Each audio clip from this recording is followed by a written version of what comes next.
नहमदुहु व नसल्ली अला रसूलिहिल करीम। एक सवाल लाहौर से हमारे पास है कि क्या इंजेक्शन लगवाने से रोज़ा टूट जाता ही नहीं। तो इस हवाले से दो कौल हैं जी।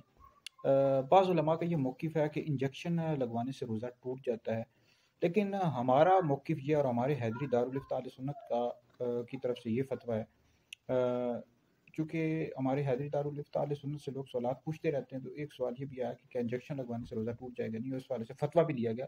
तो हमारा फ़तवा यही है, हमने फ़तवा लिखा भी है, वो इंशाल्लाह सोशल मीडिया पर, व्हाट्सएप और दीगर जगहों सब पर शेयर कर दिया जाएगा कि इंजेक्शन लगवाने से रोज़ा नहीं टूटता, चाहे रग में लगवाया जाए या गोश्त में लगवाया जाए। ठीक है जी। तो इस पर बेशुमार दलाइल हैं, और फतवा फैज़ुर रसूल में मौजूद है कि इंजेक्शन लगवाने से रोज़ा नहीं टूटता, चाहे रग में लगवाएं या फिर गोश्त में लगवाएं। इस तरह और दीगर फतवाजात में भी मौजूद है।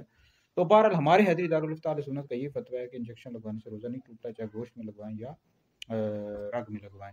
तो रोज़े में, रमज़ान मुबारक में रोज़े में अगर कोई आप ऐसे यानी बीमार हो जाएं बहुत शदीद, और डॉक्टर कहे कि आपने इंजेक्शन लगवाना है, तो आप लगवा सकते हैं, रोज़ा आपका नहीं टूटेगा। ठीक है जी।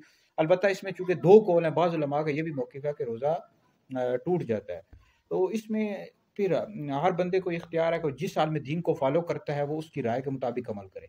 अगर कोई टीका इंजेक्शन लगवा लेता है और उस हाल में दीन को फॉलो कर रहा है कि जो कहते हैं कि नहीं टूटता, तो बिल्कुल फॉलो करे, उसका रोज़ा नहीं टूटेगा। ठीक है जी। और जो कर रहे हैं उनको फॉलो कर रहे हैं कि जो कहते हैं कि टूट जाता है, तो ठीक है, उनको फॉलो करें। इसमें कोई ये कोई अकीदे का मसला नहीं है ना, इसमें कोई लड़ाई झगड़ा करना चाहिए। बाज़ लोग होते हैं उनको समझ कुछ नहीं होती, वो लड़ाई झगड़ा शुरू कर देते हैं। ये लड़ाई झगड़ा नहीं है, आजकल का मसला है, चूँकि इंजेक्शन के हवाले से ये एक जदीद मसला है, तो इस वजह से हर आलम दीन की अपनी अपनी तहकीक है, उसके मुताबिक अमल करना चाहिए। ठीक है जी। तो बहरहाल हमारा ये मौक़िफ़ है कि इंजेक्शन लगवाने से रोज़ा नहीं टूटता, चाहे रग में लगवाएं या गोश्त में लगवाएं। तो रोज़े की हालत में अगर कोई मसला ऐसा हो, बीमारी हो, तो आप लगवा सकते हैं।